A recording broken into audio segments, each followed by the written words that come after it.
Live from Tampa Bay streaming news leader, this is ABC Action News, taking action for you. Coming up, it's the 30th anniversary of the lights at Lake Park. We'll tell you how this amazing display got started and how they've raised over $1 million for a very important cause.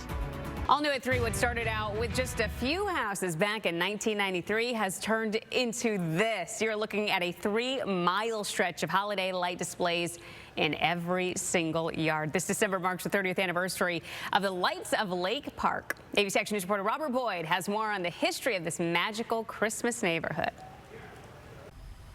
Well, every night throughout the month of December, this is what Lake Park looks like. Car after car coming through to check out the amazing light displays and, even more importantly, donate to a very worthy cause. From holiday classics like Frosty and Rudolph to Florida favorites like Gators and Santa on a jet ski, every front yard in Lake Park brings their own sparkle. The children squeal and they sing and they say thank you, and you go to bed feeling pretty good. Pamela Bonin has been setting up Santa's sleigh in her yard since the very beginning. Now we all have grandkids, so they can do the heavy lifting, and we get to sit on the front porch and wave to people. It all started with resident Eddie Dow and his sons back in 1993.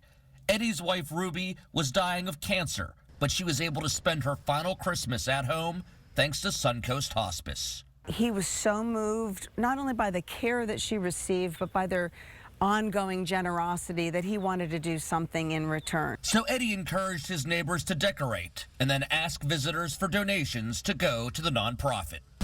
Hi, Merry Christmas. Thank you so much. Eddie died in 2007, but the lights continue to shine bright as this community has eclipsed more than $1.1 million over the past 30 years. It's incredible that we continue to have support from this neighborhood. It grows each year.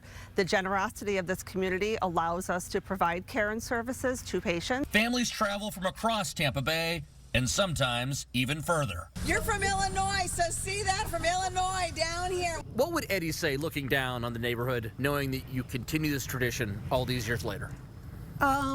Well, number one, I think he would be amazed. But he also might say you need to move one reindeer over a little bit, and you might need to move your extension cords so people can't see them. He was very particular. He was very particular. He took it serious. Yes, he did.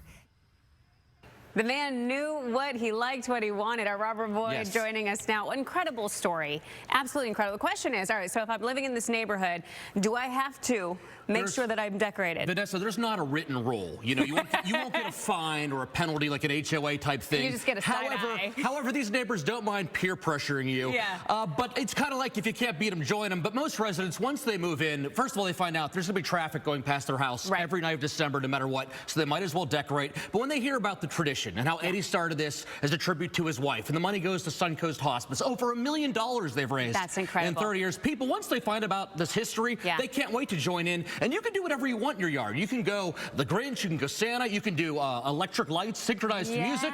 You could do the classic manger scene. You can make your own decorations. So every house is truly unique, which makes it so much fun. And you said when you drive there, it is bumper to bumper. So sit, enjoy. But yeah, this is you want it to be bumper to bumper because there's a station you tune into the Christmas music, and just relax and enjoy and look at all the lights. It's a lot of fun. You got a cool job, my friend. You got a cool job. Thank you. Thank you, Robert. Appreciate it. That's a good story.